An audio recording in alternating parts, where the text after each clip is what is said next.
to tell something on this? I shall put the statutory resolution moved by the minister to vote. The question is put. Those in favor will please say aye. Those against will please say no. I think the ayes have it, the ayes have it, the ayes have it. The resolution is adopted. Now discussion on the working of the Ministry of Agriculture and Farmers Welfare. Honorable members, all the members who had given their names to participate in the discussion on the working of the Ministry of Agriculture and Farmers Welfare have already participated. Now the Honorable Minister of Agriculture and Farmers Welfare will reply to the discussion. माननीय मंत्री जी।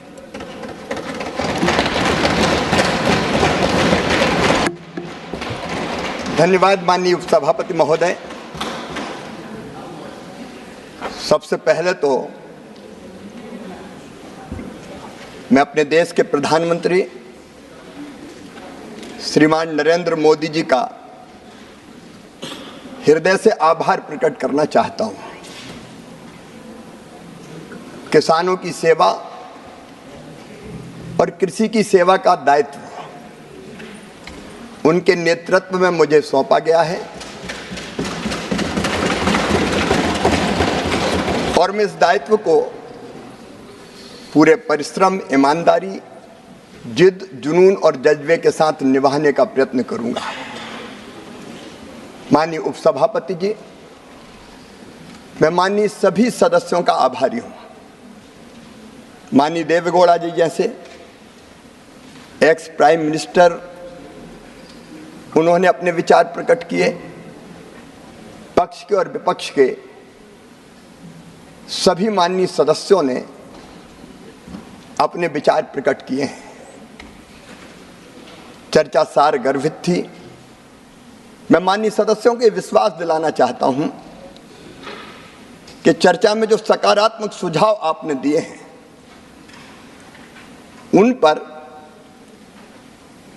सरकार गंभीरता के साथ विचार करेगी और उनमें से जो व्यवहारिक होंगे निश्चित तौर पर किसानों के हित में सरकार सकारात्मक कदम उठाएगी, उठाने का प्रयत्न करेगी। माननीय उपसभापति जी, भारत अत्यंत प्राचीन और महान राष्ट्र है। 5000 साल से तो ज्यादा ज्ञात इतिहास है हमारा। जब दुनिया के विकसित राष्ट्रों में सभ्यता के सूर्य का उदय नहीं हुआ था, तब हमारे यहाँ वेदों की ऋचाएं रच दी गई थी। हमारे यहाँ ऋषियों ने कहा एकम सद विप्रा बहुधा वदंती। सत्य एक है, विद्वान उसको अलग अलग तरीकों से कहते हैं। इस चर्चा को मैंने इसी रूप में लिया है कि लक्ष्य एक है, किसानों का कल्याण। तरीके अलग अलग हो सकते हैं, रास्ते अलग अलग हो सकते हैं। हम प्रयत्न करेंगे कि सारे सुझाव को समाहित करते हुए आगे बढ़ें। लेकिन माननीय उपसभापति जी, जितना हमारा राष्ट्र प्राचीन है उतनी हमारी खेती भी प्राचीन है। हजारों साल पहले से भारत में कृषि होती रही है। हमने बचपन में कई पौराणिक संदर्भ पढ़े हैं। जब ऋषि भी बच्चों को शिक्षा देते थे गुरुकुल में, तब भी उनके पास खेती होती थी और हमारे उस समय के बच्चे सीखते भी थे, पढ़ते भी थे और करते भी थे। इस कृषि को इसी भाव से लेकर हम कैसे किसानों के लिए बेहतर काम कर सकते हैं उसका हम प्रयत्न करेंगे। माननीय उपसभापति जी, मैं तो सीधे सीधे अपनी बात कहना चाहता था, लेकिन जब चर्चा का प्रारंभ हमारे विद्वान मित्र सुरजेवाला जी ने किया तो उनने थोड़ा छेड़ दिया। माननीय उपसभापति जी, हम किसी को छेड़ते नहीं हैं, लेकिन अगर कोई छेड़ दे तो फिर छोड़ते भी नहीं। इसलिए मैं वहीं से आरंभ करना चाहता हूं। बेहतर होता वो आज यहां उपस्थित होते। माननीय उपसभापति जी, उनको याद भी आए तो शकुनी याद आए। शकुनी, चौपड़, चक्रव्यूह, और इन सारे शब्दों का संबंध है अधर्म से। जाकी रही भावना जैसी, प्रभु मूरत देखी तुम तैसी। शकुनी मतलब छल, धोखे और कपट के प्रतीक थे। चौपड़ में तो धोखे से ही हराया गया था। और चक्रव्यूह मतलब फेरवार नहीं, घेर के मारना। अब कांग्रेस को क्यों चक्रव्यूह, शकुनी, चौपड़ ये याद आते हैं? माननीय उपसभापति जी, जब महाभारत काल में हम जाते हैं तो हमें तो भगवान श्री कृष्ण याद आते हैं। यदा यदा ही धर्मस्य ग्लानिर्भवति भारत अभ्युत्थानम धर्मस्य तदात्मानं सृजाम्यहम् परित्राणाय साधूनां विनाशाय च दुष्कृताम धर्म संस्थापनार्थाय संभवामि युगे युगे। हमको तो कन्हैया याद आते हैं। जब जब धर्म की हानि होगी, अधर्म बढ़ेगा, पाप बढ़ेगा, अत्याचार अनाचार बढ़ेगा, तब तब धर्म की रक्षा और अधर्म के नाश के लिए मैं बार बार आऊंगा, ये भगवान श्री कृष्ण ने कहा था। लेकिन अनीति और अधर्म किसने किया? ठगी किसने की? माननीय उपसभापति जी, कांग्रेस के डीएनए में ही किसान विरोध है, मैं ये कहना चाहता हूं। ये आज से नहीं, प्रारंभ से ही कांग्रेस की प्राथमिकताएं गलत रही है। हमारे प्रथम प्रधानमंत्री स्वर्गीय पंडित जवाहरलाल नेहरू जी, मैं उनका आदर करता हूं, लेकिन भारतीय परंपरा खेती के बारे में उसका निर्वाह नहीं किया। रूस गए, वहां से एक मॉडल देख के आए और कहा कि रूस का मॉडल लागू करो। भारत रत्न चौधरी चरण सिंह जी ने कहा यह नहीं हो सकता, भारत की कृषि की परिस्थितियां बिल्कुल अलग है। प्राथमिकताएं गलत थी उपसभापति जी। 17 वर्ष तक उन्होंने प्रधानमंत्री जी के पद को सुशोभित किया, लेकिन तब क्या होता था? अमेरिका से PL 480 सड़ा हुआ लाल गेहूं भारत को खाने पे विवश और मजबूर होना पड़ा। माननीय उपसभापति जी, स्वर्गीय इंदिरा जी के समय, मुझे अच्छी तरह याद है, हम छोटे थे उस समय, किसानों से जबरदस्ती लेवी वसूली का काम होता था। जबरदस्ती लेवी वसूली जाती थी। अगर 2 क्विंटल भी है तो 1 क्विंटल दे के जाओ। बिंडे खोद दिए जाते थे, रखा हुआ अनाज उठा लिया जाता था। भारत आत्मनिर्भर नहीं हुआ। स्वर्गीय राजीव जी ने भी बात जरूर की, उन्होंने बात अवश्य की एग्रीकल्चर प्राइस पॉलिसी की, लेकिन किसानों की आय बढ़ाने के लिए कोई सार्थक कदम नहीं उठाए। यहां तक कि माननीय उपसभापति जी, उदारीकरण का प्रारंभ हुआ। स्वर्गीय नरसिम्हा राव जी, मनमोहन सिंह जी उस समय वित्त मंत्री थे, लेकिन उस समय भी कृषि से जुड़े उद्योगों को डी लाइसेंसिंग नहीं किया गया, क्योंकि प्राथमिकता गलत थी। और माननीय उपसभापति जी, 2004 से 2014 के बीच की मैं क्या बात कहूं। उस समय ये भारत जो प्राचीन और महान राष्ट्र है, जिसने दुनिया को ज्ञान का प्रकाश दिया था, उस समय घोटालों के देश के रूप में दुनिया में जाने लगे। 2G, 3G, 4G। माननीय उपसभापति महोदय, प्लीज। और तब भारत की राजनीति में, आप धैर्य से सुनिए, तब भारत के राजनीतिक क्षेत्र पर उदय हुआ एक दैदीप्यमान सूर्य का, जिसने सारे देश को आशा और विश्वास से भर दिया। उनका नाम था नरेंद्र मोदी। कांग्रेस की प्राथमिकताएं गलत थी। मोदी जी के नेतृत्व में प्राथमिकताएं बदलने का काम, और खेती के लिए माननीय अध्यक्ष जी हमारी 6 प्राथमिकताएं मैं आपके सामने निवेदन करना चाहता हूं। 6 प्राथमिकताएं। नंबर 1, उत्पादन बढ़ाना। नंबर 2, उत्पादन की लागत घटाना। नंबर 3, उत्पादन के ठीक दाम देना। और नंबर 4, प्राकृतिक आपदा में ठीक राहत की राशि देना। नंबर 5, कृषि का विविधीकरण, खेती में वैल्यू एडिशन।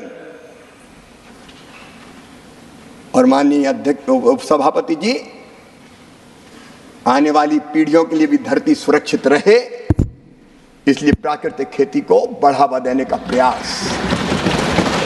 सुविचारे ढंग से यह भारतीय जनता पार्टी की सरकार, एनडीए की सरकार खेती का रोड मैप बना के काम कर रही है। कल कह रहे थे हमारे मित्र, बजट का जिक्र कर रहे थे, बजट कम कर दिया गया। मैं माननीय उपसभापति महोदय ये बताना चाहता हूं, कृषि के लिए बजटीय आवंटन 2013 और 14 में था केवल 27,663 करोड़ रुपया। 2024-25 में ये बढ़कर हो गया 1,32,470 करोड़ रुपया, और ये केवल कृषि विभाग का है। एग्रीकल्चर एंड एलाइड सेक्टर जोड़ दिए जाए तो माननीय अध्यक्ष महोदय, इसमें फर्टिलाइजर की सब्सिडी भी अगर जोड़ दी जाए तो फर्टिलाइजर, सहकारिता, पशुपालन, डेयरी, फूड प्रोसेसिंग, फिशरीज, इन सबको जोड़ दिया जाए तो ये बजट बढ़ के हो जाता है, ये इनका है 1,32,000 तो मैंने बताया कृषि, 152 एलाइड सेक्टर और फर्टिलाइजर सब्सिडी वगैरह सब जोड़ दी जाए तो इसमें 1,75,446.55 करोड़ और जोड़ेगा। मानिए आपके समय ये डिपार्टमेंट एक थे, आप कितने देते थे? माननीय उपसभापति जी, बजट का पर्याप्त प्रावधान है और इसमें सिंचाई तो जोड़ा ही नहीं, सिंचाई तो जोड़ा ही नहीं। जल शक्ति मंत्रालय अलग है, वो सिंचाई के प्रबंध के काम में लगा है। उत्पादन अगर हमको बढ़ाना है तो माननीय उपसभापति जी, पहली प्राथमिकता होगी किसानों के सूखे खेतों में पानी पहुंचाने की। ये हमको करना पड़ेगा, बिना पानी के खेती नहीं होती। और आज मैं कहना चाहता हूं, सिंचाई की व्यवस्थाओं में बरसों तक कांग्रेस की सरकार रही, कभी उतनी गंभीरता से ध्यान नहीं दिया गया। मैं एक नहीं अनेकों उदाहरण दे सकता हूं। मध्य प्रदेश में अगर देखें तो कांग्रेस, राजा, नवाब, अंग्रेज सबने मिला के सिंचाई की व्यवस्था की थी केवल 7.5 लाख हेक्टेयर में, और जब हमारी सरकार आई तो बढ़ा के हमने कर दी थी उसको 47.5 लाख हेक्टेयर, और उसको बढ़ा के 65 लाख हेक्टेयर पे लगातार हमारा काम चल रहा है। प्रधानमंत्री नरेंद्र अटल बिहारी वाजपेयी जी, रिवर लिंकिंग की बात उन्होंने की, और रिवर लिंकिंग के प्रोजेक्ट को अगर सबसे पहले साकार किसी ने किया तो गुजरात में जब मुख्यमंत्री थे नरेंद्र मोदी जी, तो उन्होंने किया। नर्मदा जी के पानी को कई नदियों में प्रवाहित करके उन्होंने जो नदियां समाप्त हो गई थी उनको जीवित करने का काम किया। भाजपा शासित राज्यों ने कई जगह काम किया, मध्य प्रदेश में भी। मैं जिनका बहुत आदर करता हूं, पूर्व मुख्यमंत्री रहे हैं आदरणीय दिग्विजय सिंह जी भी यहां बैठे। जब रिवर लिंकिंग की बात आई और यह कहा गया कि क्या नर्मदा जी को क्षिप्रा जी से जोड़ा जा सकता है,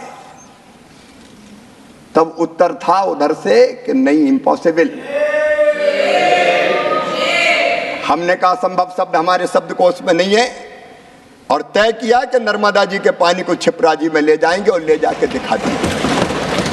नर्मदा छिप्रा, नर्मदा जी गंभीर, नर्मदा जी पार्वती, नर्मदा जी काली सिंध, सबको जोड़ने का काम हुआ। और आज नरेंद्र मोदी जी के नेतृत्व में कैन और बेतवा को जोड़ने के प्रोजेक्ट को भी स्वीकृति दे दी गई है। 20 लाख हेक्टेयर जमीन, 20 लाख एकड़ जमीन में सिंचाई, सिंचाई पहली प्राथमिकता होनी चाहिए थी। बाण सागर जैसे बांध एक नहीं अनेकों बरसों तक पूरे नहीं हुए, क्योंकि खेती किसान प्राथमिकता नहीं था। आज मुझे गर्व यह कहते हुए कि प्रधानमंत्री नरेंद्र मोदी जी के नेतृत्व में प्रधानमंत्री सिंचाई योजना पर भी काम चल रहा है, और उसके साथ साथ एक नहीं अनेकों सिंचाई की योजना जिस पर हम काम कर रहे हैं। सूक्ष्म सिंचाई की योजनाओं पर हमारा काम चल रहा है। माननीय सभापति महोदय, मेरा सौभाग्य है आपके सामने कृषि पर बोलने का मुझे अवसर मिल रहा है। मैं निवेदन कर रहा था कि पुरानी सरकारों की, कांग्रेस की सरकारों की प्राथमिकताएं गलत थी। यह सरकार भारतीय जनता पार्टी की, एनडीए की। हमने लगातार प्रयत्न किए, उत्पादन की बात हो रही थी। आज मैं बताना चाहता हूं, इन अच्छे प्रयत्नों के कारण सिंचाई की हमने उत्तम बीजों का, आईसीआर ने उत्तम बीज बनाए, और अभी भी 109 नई बीज की क्वालिटी हम जारी करने वाले हैं।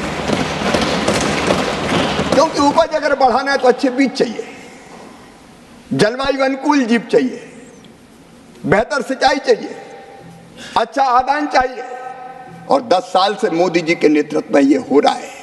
और इसलिए उत्पादन अगर आप देखेंगे तो 2023-24 में खाद्यान्न का उत्पादन केवल 329 मिलियन, 23-24 में खाद्यान्न का उत्पादन 329 मिलियन टन तक माननीय सभापति महोदय पहुंच गया है। और इस समय अगर हम हॉर्टिकल्चर देखें, बागवानी देखें, तो 23-24 में बागवानी का उत्पादन 352 मिलियन टन तक पहुंच गया है। हम यहां रुकेंगे नहीं, आगे बढ़ेंगे। कल दलहन और तिलहन की बात हो रही थी।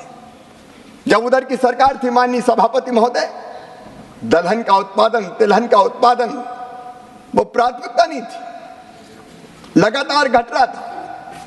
लेकिन मुझे कहते हुए गर्व है कि दलहन और तिलहन के क्षेत्र में भी अब तेजी से काम हो रहा है और उत्पादन लगातार बढ़ रहा है। उत्पादन बढ़ रहा है, उत्पादकता बढ़ रही है। और माननीय अध्यक्ष महोदय, कल बात फर्टिलाइजर सब्सिडी पे की गई।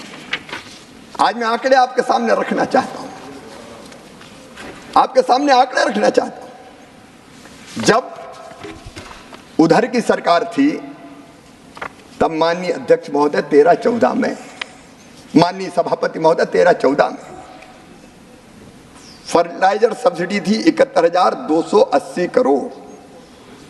लेकिन पिछले साल 23-24 में फर्टिलाइजर सब्सिडी थी 1,95,420 करोड़। मैं वर्षवार बता सकता हूं।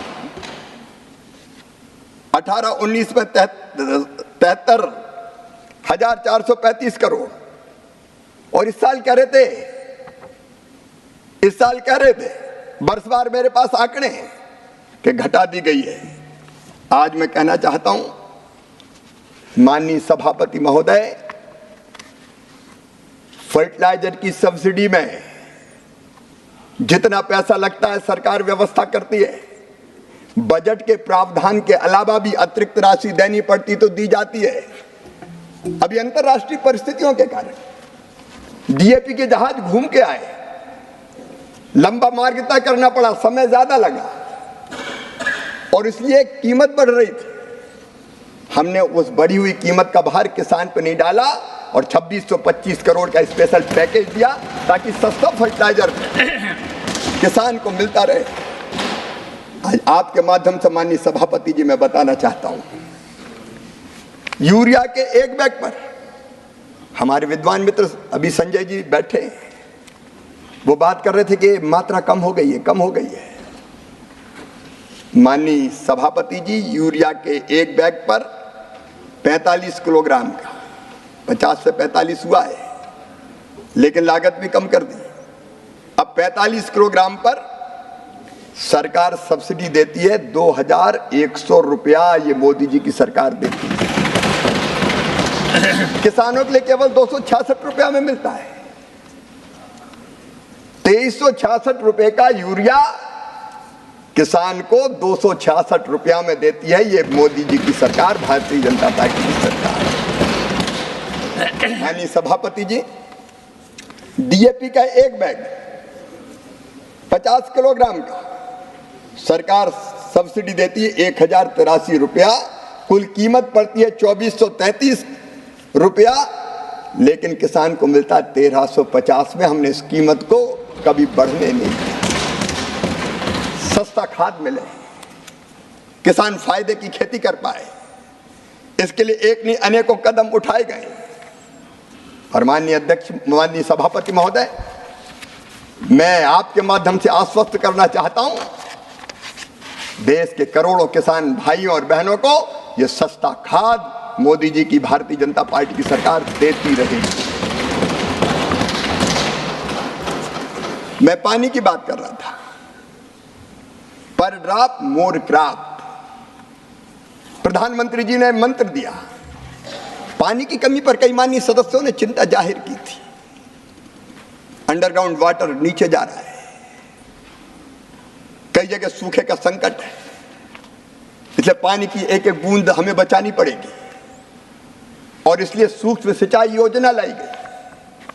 ड्रिप के माध्यम से, स्प्रिंकलर के माध्यम से, प्रेशराइज पाइप के माध्यम से नहर में बहता हुआ पानी सीपेज भी होता है, बाष्पीकरण भी हो जाता है, लेकिन सूक्ष्म सिंचाई योजना ऐसी है जिससे एक एक बूंद पानी सीधे किसान के खेत में पहुंचता है, किसान के खेत में जाता है। पिछली सरकार को पानी का महत्व नहीं मालूम था।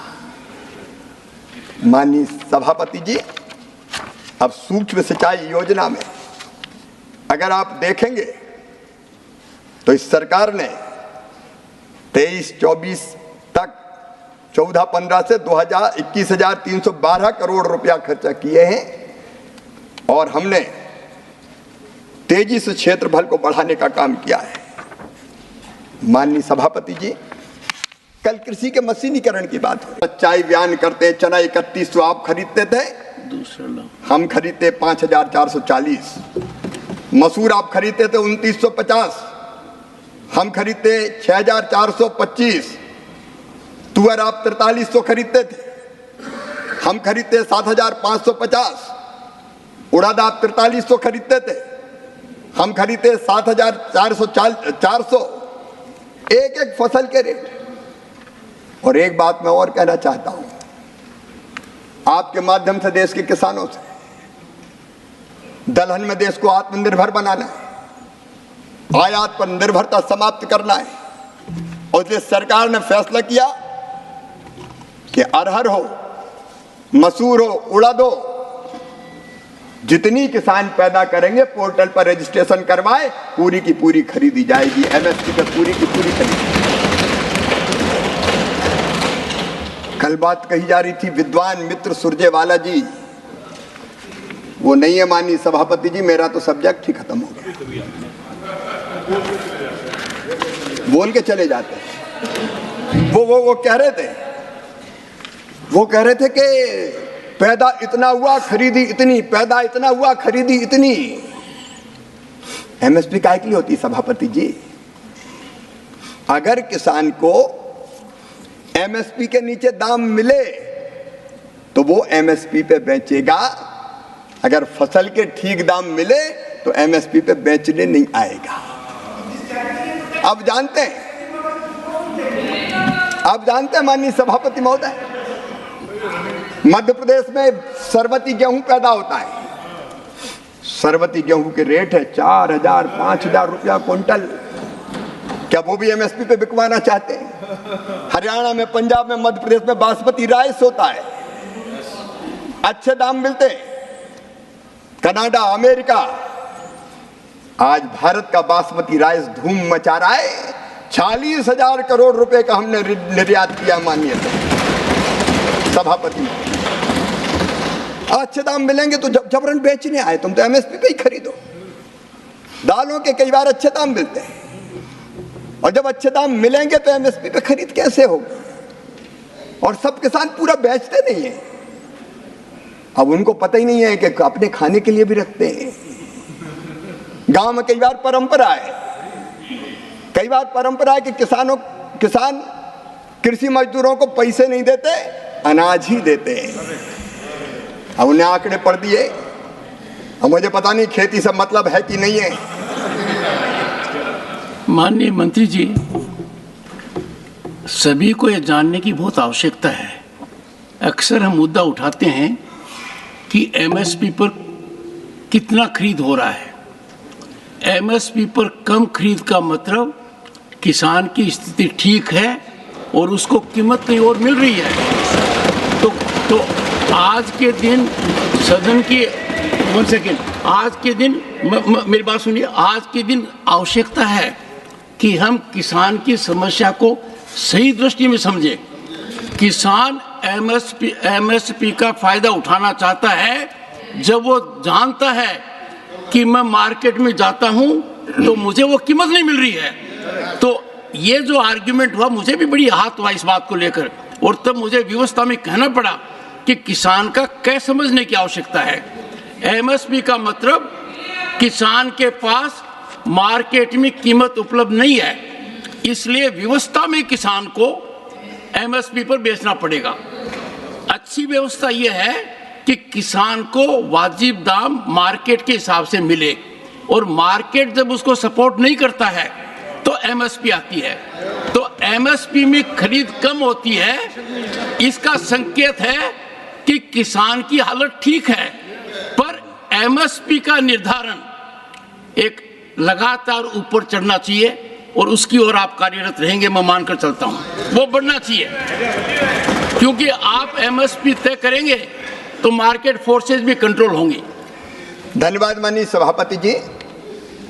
सरकार इस पर निरंतर ध्यान रख के काम करेगी, क्योंकि किसान हमारे लिए केवल इंसान नहीं है, अन्नदाता मतलब जीवन दाता। भारतीय अर्थव्यवस्था की कृषि रीढ़ है और किसान उसके प्राण हैं। हमारे लिए माननीय सभापति जी किसान वोट बैंक नहीं है, हमारे लिए तो किसान भगवान है। किसान की सेवा हमारे लिए भगवान की पूजा है, और वो मानकर ही हम आगे व्यवहार करेंगे। लेकिन बावजूद इसके माननीय सभापति महोदय, धान की खरीदी हो या गेहूं की खरीद हो, जब जब आवश्यकता हुई सरकार ने पर्याप्त खरीदी है। धान की खरीद हमारे 15-16 से लेके 23-24 तक, ये 15-16 में 78 लाख 31,000 किसानों से हुई थी। मेरे पास आंकड़े हैं, मैं एक एक आंकड़ा रख सकता हूं। तत्कालीन सरकार से जब जरूरत पड़ी, कई गुना ज्यादा अगर खरीद की तो मोदी जी की सरकार ने की, भारतीय जनता पार्टी की सरकार ने की। मैं एक एक आंकड़े नहीं रखना चाहता, सदन का समय नहीं लेना चाहता, लेकिन माननीय सभापति जी, अगर आप देखेंगे, आप तो खरीदते ही नहीं थे। दलहन 2004-05 से 13-14 तक कितना खरीदा गया? दलहन खरीदा गया केवल 6,29,000 मीट्रिक टन। लेकिन यह सरकार है जिसने 14-15 से 23-24 तक 1,70,00,000 मीट्रिक टन दलहन खरीदा। जब किसान को जरूरत पड़ी, हम पीछे नहीं हटे। हम ना तो पीछे हटे और ना किसान कल्याण में पीछे हटेंगे। माननीय सभापति जी, आज मैं आपके माध्यम से आश्वस्त करना चाहता हूं, ये सरकार किसानों को निरंतर समर्थन देना जारी रखेगी, मूल्य ठीक मिले, इसके लिए मोदी सरकार प्रतिबद्ध है, संकल्पबद्ध है। माननीय सभापति जी, क्रेडिट की, कर्ज की बात हो रही थी। मैं अभी बात कर रहा था प्रारंभ में, सकनी, चौपड़, ठगी,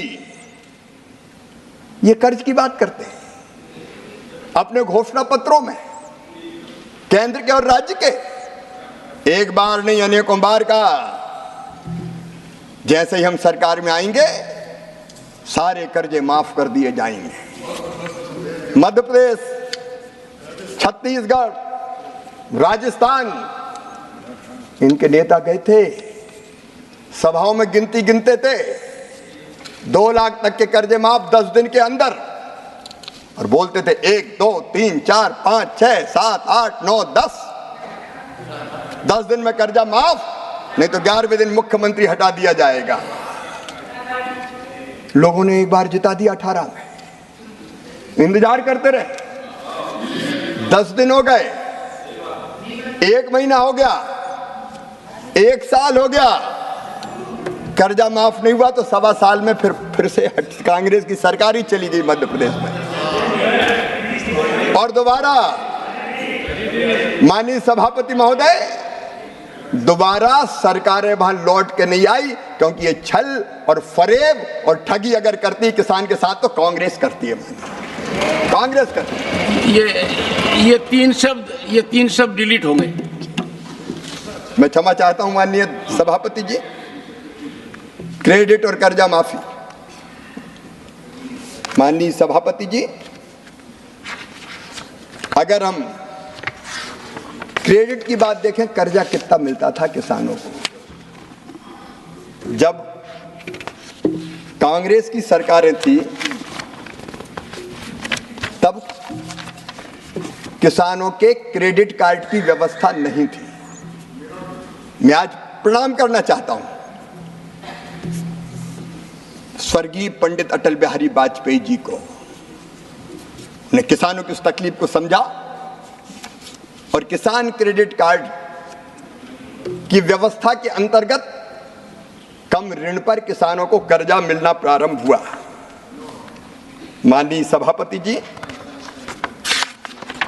आज मुझे कहते हुए प्रसन्नता है कि हमारे छोटे किसान, जिनको ऊंची ब्याज की दरों पे साहूकार से कर्जा लेना पड़ता था और उसका भारी ब्याज चुकाना पड़ता था, आज ऐसे किसानों को क्रेडिट कार्ड के माध्यम से 7% उसमें भी समय पे चुकाए तो 3% और कम किया जाता है, केवल 4% दर पर 4% ब्याज की दरों पर कर्जा दिया जा रहा है। और ब्याज सब्सिडी के बजट में भी माननीय सभापति जी 3.6 गुना वृद्धि हुई है। 14-15 में केवल 6,000 करोड़ थी, 24-25 में बढ़ के हो गई 22,600 करोड़ रुपया। पिछले 10 सालों में 1,44,000 करोड़ से अधिक की ब्याज सब्सिडी। मंत्री, this amount is interest subsidy. Interest subsidy. और अगर क्रेडिट आप देखें तो इनकी सरकार थी तब क्रेडिट मिलती थी केवल 7 लाख करोड़ की। ये नरेंद्र मोदी जी की सरकार है 25 लाख करोड़ की क्रेडिट, 25 लाख करोड़। और अभी भी अभियान चल रहा है विकसित भारत संकल्प यात्रा में, जो छूट गए आओ, किसान क्रेडिट कार्ड बनवाओ और 3-4% ब्याज की दरों पर कर्जा ले जाओ। कब कांग्रेस के जमाने में ये होता था? माननीय सभापति जी, केवल 10 सालों में जो ब्याज की सब्सिडी है वो 1,44,000 करोड़ रुपया से ज्यादा है। एक बार छोटी मोटी कर्जा माफी हो गई तो उसके बड़े गुण गाते हैं, लेकिन इससे ज्यादा तो हम ब्याज में चुकाते हैं। ये भारतीय जनता पार्टी की, मोदी जी की सरकार है। माननीय, नई बात एक है कि आप 7 लाख देते थे, हम 25 लाख करोड़ देते हैं। और किसानों की बात आप क्या जाने। माननीय फसल बीमा योजना, सभापति जी, कभी भी कांग्रेस ने फसल बीमा योजना पर ध्यान नहीं दिया। मैं जब सांसद था पहले, किसान की फसलें खराब हो जाती थी, हम गेहूं के खराब फसल के पूले तत्कालीन मुख्यमंत्री जी के पास ले जाते थे और उम्मीद करते थे कुछ राहत मिलेगी। लेकिन इनके समय ऐसी फसल बीमा योजना थी कि उसकी यूनिट हुआ करती थी तहसील। मतलब एक किसान की फसल खराब होगी, राहत नहीं मिलेगी, क्लेम नहीं मिलेगा। एक गांव की खराब होगी, क्लेम नहीं मिलेगा। 10 गांव की खराब होगी तो क्लेम नहीं मिलेगा। अगर किसी एक गांव की फसल खराब हो जाए तो भगवान से प्रार्थना करे कि पूरी तहसील की फसलें खराब हो जाए, निपट जाए, तब हमें मिलेगा। ये फसल बीमा योजना चला था, ये फसल बीमा योजना चलती थी, तहसील यूनिट होती थी। मोदी जी के आने के बाद प्रधानमंत्री फसल बीमा योजना बनी, प्रधानमंत्री फसल बीमा योजना। और माननीय सभापति जी, मुझे कहते हुए प्रसन्नता है, आज मैं बताना चाहता हूं, इस फसल बीमा योजना ने पूरे परिदृश्य को बदल के रख दिया है। माननीय सभापति जी, आप तुलना करके देख लीजिए, इनके समय नैस नाम की कांग्रेस की जब सरकार थी, फसल बीमा योजना चलती थी, उसमें ऋण के आवेदन थे केवल 3,51,00,000 और 23-24 में आए 8,69,00,000। जो नॉन लोनी अऋणी किसान आते ही नहीं थे, क्योंकि ये करते थे केवल किस बैंकों के कर्ज का बीमा। अगर धोखे से क्लेम मिल गया तो वो भी बैंक वाले अपना कर्जा काट लेंगे। किसान के पास क्या आता था? किसान को कुछ नहीं मिलता था, बैंक के लोन का बीमा होता था, किसान देखता रह जाता था।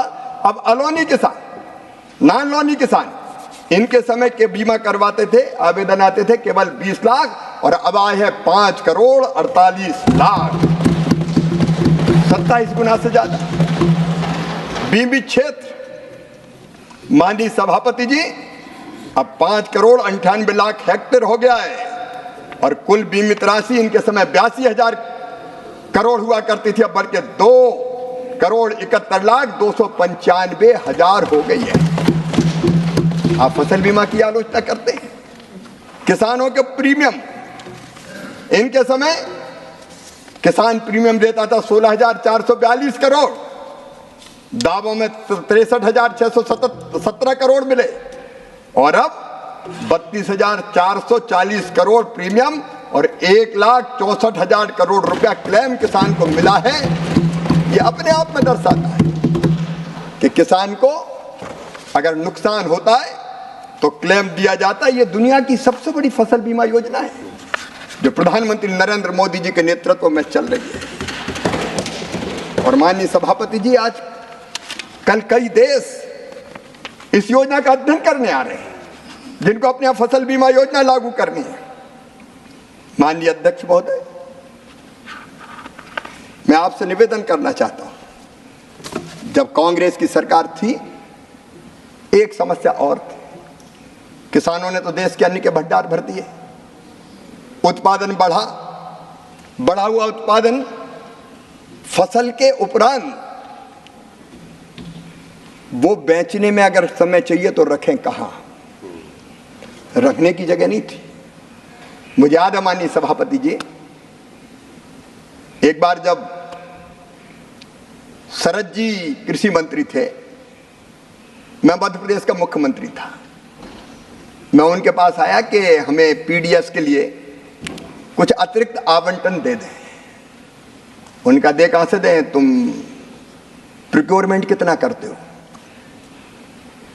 तब मध्य प्रदेश से ज्यादा प्रोक्योरमेंट नहीं होता था, लेकिन हमने संकल्प लिया और मुझे कहते हुए गर्व है कि कृषि के उत्पादन को मध्य प्रदेश में 2004-05 में, जब कांग्रेस की सरकार थी, वो लगभग 1,19,00,000 मीट्रिक टन था, बढ़ के उस समय की बात बता रहा हूं मैं, 6,19,00,000 मीट्रिक टन हो गया था। अब हमारे सामने समस्या आई कि रखे कहां? खेत में गेहूं, खलिहान में गेहूं रखने की जगह नहीं, क्योंकि वेयर हाउस तो कांग्रेस के जमाने में कभी बने नहीं, रखेगा। और जब रखने की व्यवस्था नहीं थी तो औने पौने दाम पे बेचना पड़ता था। ना कोल्ड स्टोरेज थे, ना वेयर हाउस थे, ना राइपनिंग चैम्बर थे, ना ग्रेडिंग साल्टिंग की व्यवस्था थी, और उसके कारण औने पौने दाम पे कई बार किसान को अपने उत्पाद को बेचना पड़ता था और लॉसेस भी बहुत होते थे। मैं धन्यवाद देना चाहूंगा प्रधानमंत्री श्रीमान नरेंद्र मोदी जी को, एग्रीकल्चर इंफ्रास्ट्रक्चर फंड की योजना बनी और योजनाबद्ध तरीके से तय किया कि किसान का उत्पाद रखने के लिए बेहतर इंफ्रास्ट्रक्चर बनाई। और मुझे कहते हुए प्रसन्नता है माननीय सभापति जी कि बढ़ते हुए भंडारण को बढ़ते हुए उत्पादन को देखते हुए इस एग्रीकल्चर इंफ्रा फंड, कल कह रहे थे सुरजेवाला जी, इतना प्रावधान था, इतना ही हुआ। अब वो पता नहीं कौन से साल के आंकड़े पढ़ लेते हैं। मुझे कहते हुए प्रसन्नता है 2020 में प्रधानमंत्री जी ने 1 लाख करोड़ रुपए के एग्री इंफ्रा फंड की घोषणा की थी और 26 जुलाई 2024 तक मैं जानकारी अपडेट करना चाहता हूं, 72,222 कृषि इंफ्रास्ट्रक्चर परियोजनाओं के लिए 46,080 करोड़ रुपया स्वीकृत हो गए। और इसमें निजी निवेश मिला के, क्योंकि जिसने बनाया उसने खुद का भी लगाया, 76,305 करोड़ रुपए का इन्वेस्टमेंट हो चुका है। 13,569 वेयर हाउस, 13,469 गोदाम, 15,443 प्राथमिक प्रसंस्करण केंद्र, 17,899 कस्टम हायरिंग केंद्र, 3,021 छटाई और ग्रेडिंग इकाइयां, 1892 कोल्ड स्टोर, कोल्ड चैन और 20,338 अन्य प्रकार की फसलोपरांत प्रबंधन परियोजनाएं और सामुदायिक कृषि परिसंपत्तियां बनी हैं। ये भी किया तो श्रीमान नरेंद्र मोदी जी की सरकार ने किया, भारतीय जनता पार्टी की सरकार ने किया। माननीय सभापति जी, किसान को ठीक दाम मिले, इसके लिए नवाचारों की भी जरूरत थी और इसलिए प्रधानमंत्री जी के नेतृत्व में राष्ट्रीय कृषि मंडी इनाम, इस व्यवस्था को बनाया गया। एक Akhil Bharatiya electronic trading portal है ये इनाम, जो एग्रीकल्चर जिन्स के लिए पंजीकृत राष्ट्रीय बाजार के लिए एक वर्चुअल प्लेटफॉर्म के माध्यम से रियल एपीएमसी के नेटवर्क को तैयार करने का प्रयास करता है। 23 राज्यों, बताते हुए प्रसन्नता है, 23 राज्यों और 4 केंद्रों में 1389 मंडियों को इनाम जारी किया गया है। 28 जुलाई 2024 तक इनाम पोर्टल पर 1,77,00,000 किसान और 2,65,000 व्यापारी पंजीकृत हो गए। इनाम प्लेटफॉर्म पर कुल 10,03,000 टन 10,03,000 टन अनाज और इसके अलावा बांस, पान, नारियल, नींबू, मिठाई सामूहिक रूप से लगभग 3.63 लाख करोड़ रुपए का व्यापार दर्ज किया गया है। अगर दूसरी मंडी में कहीं अच्छे दाम मिल रहे हैं तो किसान के पास कोई व्यवस्था नहीं थी कि वो बेहतर दाम पर बेच सके। इनाम के कारण अब ये धीरे धीरे संभव हो चला है और इससे किसान को बहुत लाभ हुआ है। माननीय सभापति जी, हम जानते हैं कि हमारे यहाँ खेत की जोत का आकार छोटा है। 85% किसान हमारे लघु हैं, सीमांत हैं। उनके पास खेती में लगाने को ज्यादा पैसा नहीं होता। अगर खाद खरीदना, बीज खरीदना इंडिविजुअल जाता है तो ज्यादा समय लगता है, पैसा लगता है। अगर उत्पादन हो गया, अकेले को बेचना उतना हुआ ही नहीं तो ट्रांसपोर्टेशन में खर्चा लग जाता है। और इसलिए जरूरत थी कि कोई ऐसी व्यवस्था बनाई जाए जहाँ छोटे छोटे किसान एक होके अपना समूह बनाए, सामूहिक रूप से आदान खरीदें, अपने उत्पादन को सामूहिक रूप से बेचें और अगर जरूरत पड़े तो प्रसंस्करण के काम में भी उतर जाएं। पहले व्यवस्था नहीं थी, लेकिन एफपीओज की व्यवस्था को भी खड़ा किया तो प्रधानमंत्री नरेंद्र मोदी जी के नेतृत्व में ये एनडीए और भारतीय जनता पार्टी की सरकार ने कर दी। आज 8,875 एफपीओज पूरे देश में काम कर रहे हैं। कहा आपने भी था कि हम ऐसे आयात और निर्यात की नीति बनाएंगे, उत्पादक समूहों कंपनियों की आय वृद्धि में सहायता करेगी, लेकिन इनको तो किसान चुनाव के समय याद आता है, बाकी भूल जाते हैं। वोट बैंक नहीं माननीय सभापति जी, इंसान है। कांग्रेस की प्राथमिकता कभी किसान नहीं रहे, हमने इंसान मान के काम किया है।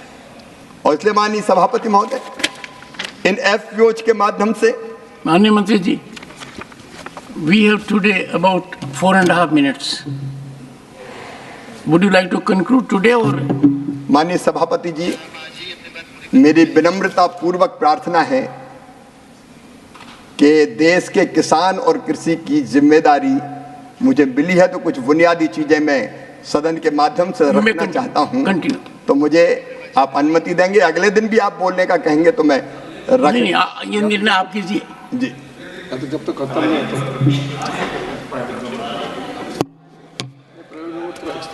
होता। माननीय सभापति जी, मैं यही कह रहा था कि भारत सरकार ने 2020 में 6,865 करोड़ रुपए के कुल बजट के साथ 10,000 कृषक उत्पादक संगठन मतलब एफपीओज के संवर्धन और गठन की योजना प्रारंभ की थी।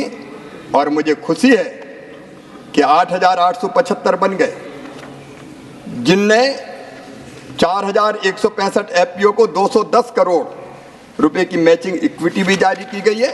और उनमें से कई एफपीओज बड़ी सफलता के साथ चल रहे हैं। मैं कई सफलता की कहानियां रख सकता हूं, लेकिन आज वक्त मुझे इजाजत नहीं दे रहा। लेकिन मैं कहना चाहता हूं कि इस एफपीओ के किसानों के संगठन को हम आंदोलन का रूप देके छोटे और सीमांत किसानों को ठीक दाम मिले और वो फूड प्रोसेसिंग के क्षेत्र में भी उतर जाए, इसमें कोई कसर नहीं छोड़ेंगे। ये गरीब किसानों की जिंदगी बदलने का काम करेंगे। कभी ये नवाचार नहीं हुए, इसके पहले कभी नवाचार नहीं हुए।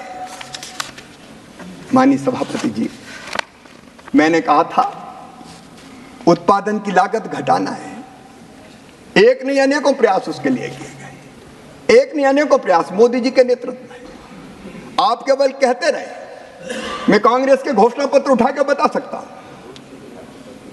कई बार कहा हम कुछ प्रत्यक्ष सहायता 2004 में कहा, 2009 में कहा हम प्रत्यक्ष सहायता कुछ किसान को देने की योजना पर गंभीरता से विचार कर रहे हैं। आपने कभी डायरेक्ट एक पैसा नहीं दिया। मुझे आज कहते हुए खुशी है, छोटे छोटे किसान, लघु सीमांत, कई बार खाद के लिए पैसे की जरूरत पड़ती, कई बार बीज के लिए पैसे की जरूरत पड़ती, तो उनको जाना पड़ता है सूद पर पैसा देने वालों के पास। लेकिन इस तकलीफ को भी कभी कांग्रेस ने नहीं पहचाना, क्योंकि किसान कांग्रेस की प्राथमिकता नहीं रहे। पहचाना तो नरेंद्र मोदी जी ने पहचाना, माननीय नरेंद्र मोदी जी ने पहचाना। और इसलिए प्रधानमंत्री किसान सम्मान निधि ये वास्तव में किसानों का सम्मान था, उनके भाव का सम्मान था। वो टिक सके कृषि और खेती के काम में, इसलिए इस योजना को बनाया गया।